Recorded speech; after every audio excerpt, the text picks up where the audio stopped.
तो स्वागत है। कैसे हैं आप लोग? उम्मीद करता हूँ कि ठीक ही होंगे। मैं आज से एक न्यू मांगा स्टार्ट कर रहा हूँ। चलिए कहानी को स्टार्ट करते हैं बिना किसी बकचोदी के। कहानी के स्टार्टिंग में हम एक बहुत ही ब्यूटीफुल लड़की को देखते हैं जो किसी के पास जाते हुए कहती है, जियांग एक ऐसा आदमी है जो इतना ज्यादा बिजी रहता है कि अपना बर्थडे भी भूल जाता है। अच्छा हुआ कि मैं पहले ही उसके बर्थडे डेट को कैलेंडर पर मार्क करके रखी थी, इसलिए मुझे भी याद है। यह अपने डोर को क्लोज भी नहीं किया है। यह कितना ज्यादा बिजी रहता है। और जैसे ही उसके रूम में देखती है तो बहुत ज्यादा शौक होते हुए कहती है, अरे बाप रे बाप, यह कितना ज्यादा कमीना है। इधर हम इसे बॉयफ्रेंड को देखते हैं जो किसी दूसरी लड़की के साथ रोमांस कर रहा होता है। तभी दूसरी लड़की लाइक, तुम कितने ज्यादा नॉटी हो, और किस करते हुए कहती है, डार्लिंग मुझे लग रहा है कि कोई डोर के पास है। तभी जियांग लाइक, बेबी तुम इस टाइम कुछ मत सोचो, मुझे मेरा काम करने दो, मुझे फालतू चीजों पर अपना टाइम बर्बाद नहीं करना है। इतना कहते कहते दबा कर किस करने लगा है। इधर इस लड़की की पूरी दुनिया ही हिल गई होती है, जिससे इसका सारा सामान भी नीचे गिर जाता है। और यह बहुत ज्यादा रोते हुए वहाँ से निकलते हुए मन ही मन कहती है, यह सिर्फ बिजी होने का नाटक करता है, यह तो किसी और को डेट कर रहा है। क्या यह टाइम पास करने में एक्सपर्ट है? तभी यह दौड़ते हुए किसी से टकरा जाती है, जिससे कहती है, एक्सक्यूज मी, आपसे टकराने के लिए सॉरी। इधर यह बंदा मन ही मन कहता है, यह तो वही है। उधर वो लड़की मन ही मन कहती है, नहीं नहीं मैं किसी के सामने रो नहीं सकती, और वहाँ से निकलने लगती है। तभी यह बंदा इसका हाथ पकड़ लेता है, जिससे वो लड़की लाई, तुम तो प्रेसिडेंट फू हो ना।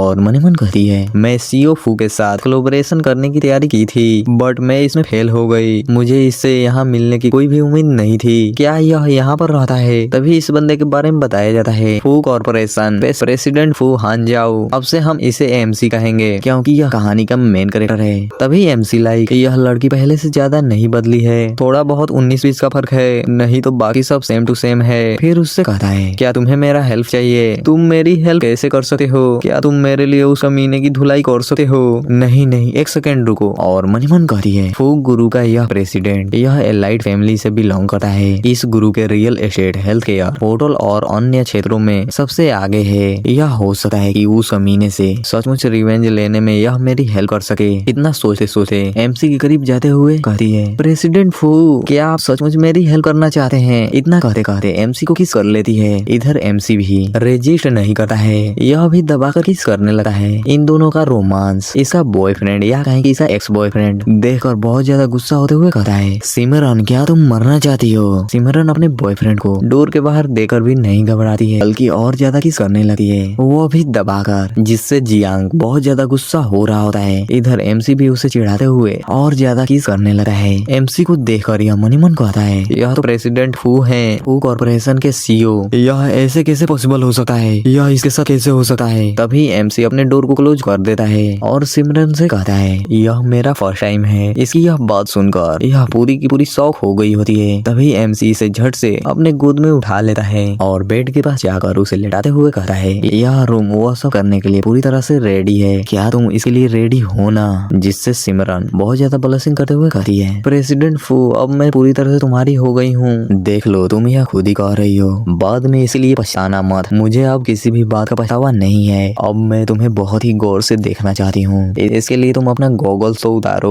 वाकई तुम बहुत ज्यादा हैंडसम हो, मुझे इससे किसी भी बात का पछतावा नहीं होगी। तुम मुझसे पंगा मत लो, आग से खेलोगी तो राख बन जाओगी, तुम मुझे झेल नहीं पाओगी। तभी सिमरन लाइक, आग से खेलना मैं बचपन से ही जानती हूँ, और राख बनने की तो दूर की बात है। प्रेसिडेंट फू तुम जो चाहे वो कर सकते हो, मैं जरा भी रेजिस्ट नहीं करूंगी। तभी एमसी स्टार्ट हो जाता है और दबाकर किस करने लगा है। इधर सिमरन लाइक बहुत ज्यादा हॉट हो गई होती है और जोर जोर से चीख रही होती है। इधर एमसी इसका मौसम भी दबा रहा होता है और किस कर रहा होता है। तभी सिमरन लाइक, क्या तुम इतने ज्यादा उतावले हो रहे हो प्रेसिडेंट फू? तभी एमसी लाइक डालते हुए कहता है, तुमको बहुत जल्दी पता चल जाएगा। और यह दोनों बहुत ही घमासान युद्ध करने लगे हैं। तभी हमारा सीन शिफ्ट होता है कुछ घंटे बाद, जहाँ पर सिमरन के फोन पर कोई कॉल कर रहा होता है। तभी सिमरन लाइक, क्या 30 से भी ज्यादा कॉल आया है? जियांग सचमुच घबराहट का प्रिंस है, वह बहुत ज्यादा डर गया है, लेकिन मुझे उसको जवाब देना ही चाहिए। यह तो कंपनी में ओवरटाइम करने से भी ज्यादा वर्थ इट है। तभी एमसी बात लेकर बाहर आता है। इसे ऐसे देखकर सिमरन बहुत ज्यादा ब्लशिंग करते हुए मन ही मन कहती है, क्या ये अभी तक गया नहीं? ये अभी तक यहाँ पर क्यों रुका है? इधर एमसी इसे एकटक देख रहा होता है, जिससे यह ब्लशिंग करते हुए कहती है, प्रेसिडेंट तुम मुझे इस तरह मत देखो,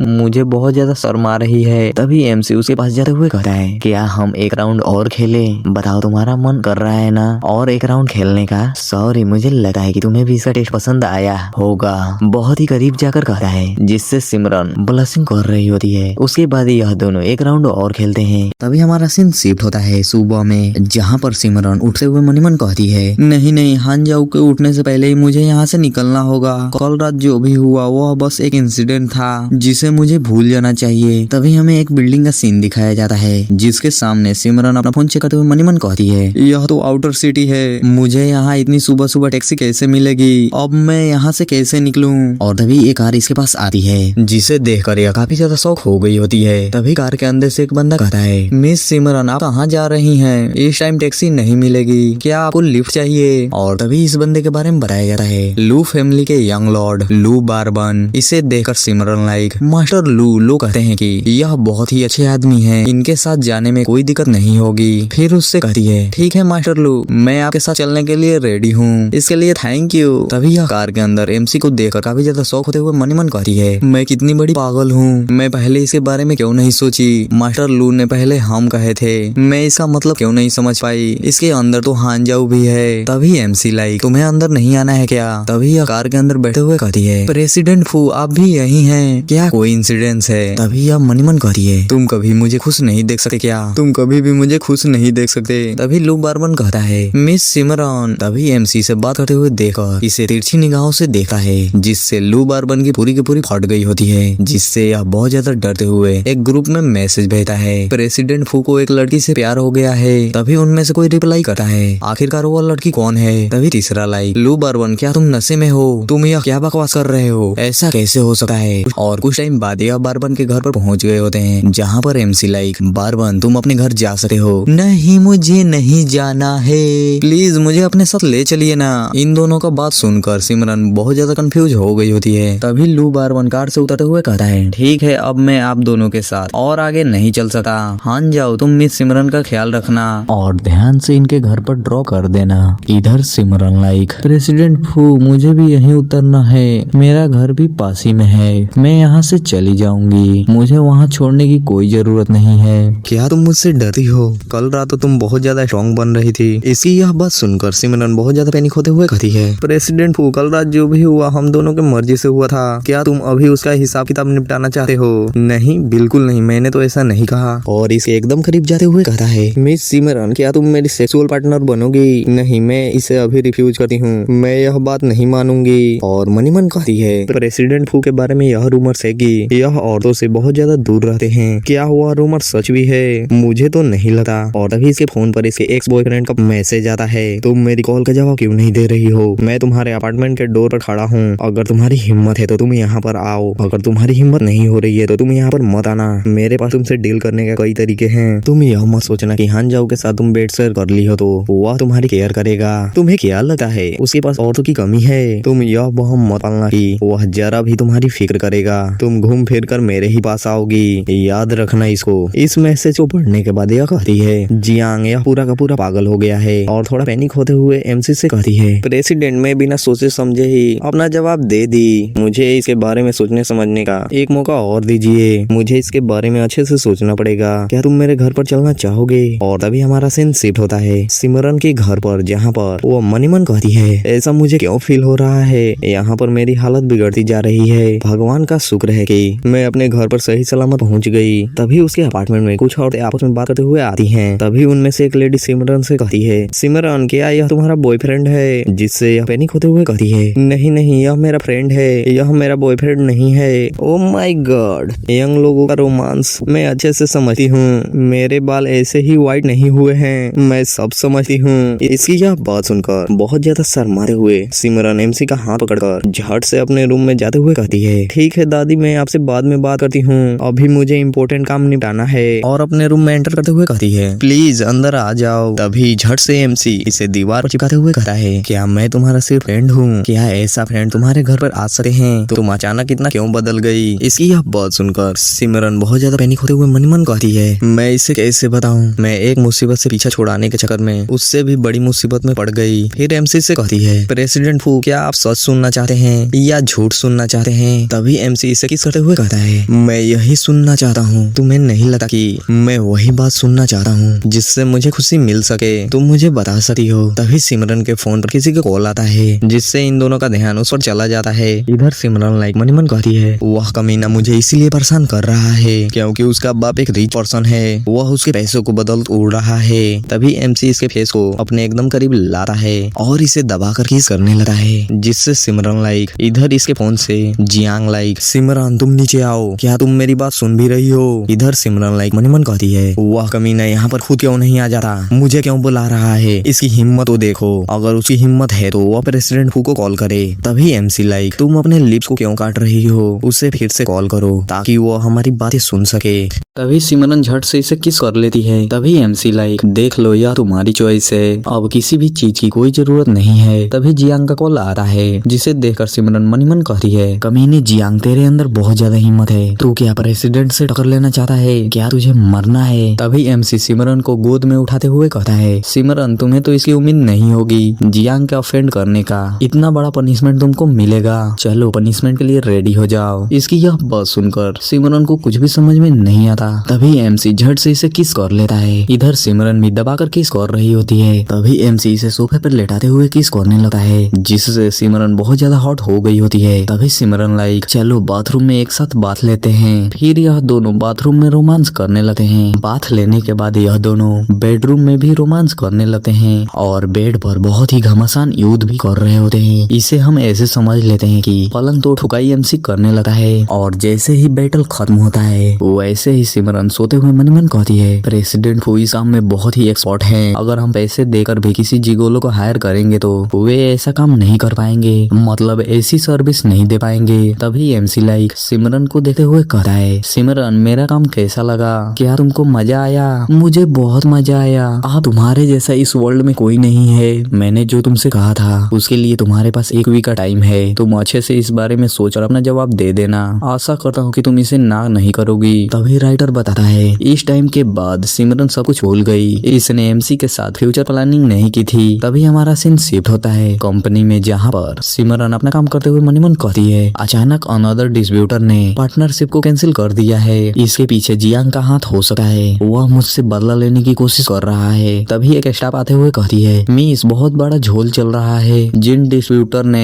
हमारे साथ कॉन्ट्रैक्ट किया था वे अचानक अपनी पार्टनरशिप को कैंसिल कर रहे हैं, सभी के सभी कॉन्ट्रैक्ट कैंसिल हो गए हैं। तुमने क्या कहा, यह कैसे हो सकता है। नहीं नहीं आप ही देख लीजिए, और अपना फोन दे देती है, जिसमें जियांग का मैसेज था कि सिमरन मैंने सुना है कि तुम बहुत बड़ी मुसीबत में पड़ गई हो, आज रात मैंने एक पार्टी ऑर्गेनाइज किया है, तुम उस पार्टी में आओ, हम आपस में बैठकर सारी गलतफहमियों को दूर करते हैं। इस मैसेज को पढ़ने के बाद सिमरन बहुत ज्यादा सैड होते हुए मन ही मन कहती है, ठीक है उसी टाइम मैसेज भेज रहा है जिस टाइम मेरे कंपनी का दिवालिया निकल रहा है, नहीं मैं ऐसे ही अपने मेहनत पर पानी नहीं फेरने दूंगी, मुझे वहाँ पर जाना ही पड़ेगा। तभी हमारा सीन शिफ्ट होता है दिहाव क्लब में, जहाँ पर सिमरन भी पहुंच गई होती है। उधर जियांग एक लड़की के साथ बैठकर सूटा फूक रहा होता है। तभी उसका फ्रेंड कहता है, देखो कौन आया है। जियांग की जाने मन मुझे तो लगा था कि यह कोई होस्टेज है। तभी दूसरा लाइक, जियांग की बेब की बॉडी बहुत ही ब्यूटीफुल है, मन तो कर रहा है कि इसे वाइन की तरह पी लूं। तभी जियांग लाइक, क्या बात है बेबी, तुम तो बहुत ही ब्यूटीफुल लग रही हो, बट सभी लोग सुनो, इसके फेस को देखकर तुम लोग धोखा मत खाना,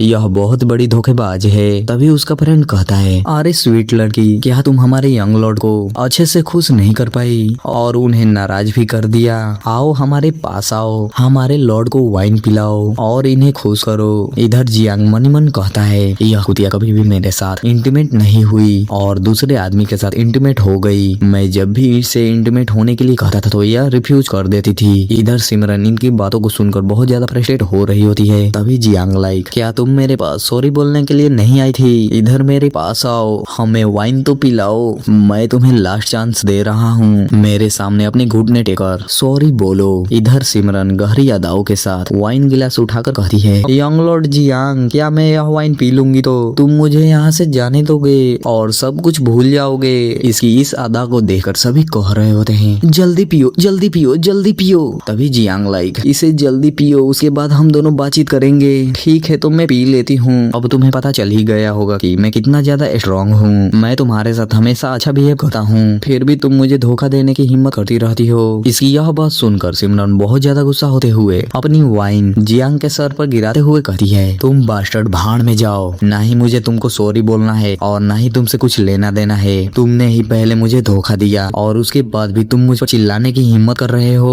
तुम्हें क्या लगता है मैं वीक हूँ? तुम अपने बाप के बिना मेरे सामने कुछ भी नहीं हो, तो इससे क्या फर्क पड़ता है कि मैंने तुमको धोखा दिया? तुम नाली के कीड़े, तुम इसी लायक हो। साली चुप हो जा। इसकी यह बात सुनकर सिमरन इसे जोरदार थप्पड़ मारते हुए कहती है, अबे बास्टर्ड तू चुप हो जा। तभी जियांग इसका हाथ पकड़ते हुए कहता है, अबे कुतिया तूने मुझे थप्पड़ मारने की हिम्मत कैसे की? तेरा तो अब काम तमाम हो जाएगा। मैं तुम्हें कह रहा हूँ अब तेरा खेल खत्म हुआ। अबे कमीने मुझे छोड़। तभी कोई आते हुए कहता है, जियांग तुमने पार्टी रखा और हमें इनवाइट भी नहीं किया, बट क्यों? इस बंदे की आवाज सुनकर इन दोनों का नजर उसकी तरफ जाता है, जहाँ पर और कोई नहीं बल्कि एमसी आया होता है और जियांग को घूर घूर कर देख रहा होता है। इसी के साथ एपिसोड नंबर 3 खत्म होते हुए, अगर यह वीडियो पसंद आया हो तो लाइक करके चैनल को सब्सक्राइब कर लीजिए। जैसा कि आप सभी को पता है मेरा चैनल मोनेटाइज नहीं हो पाया है, प्लीज इसीलिए सपोर्ट कीजिए और एक प्यारा सा कमेंट कर दीजिए ताकि हमें ऐसी वीडियो बनाने में और मजा आए। चलिए मिलते हैं नेक्स्ट एपिसोड में, बाय बाय।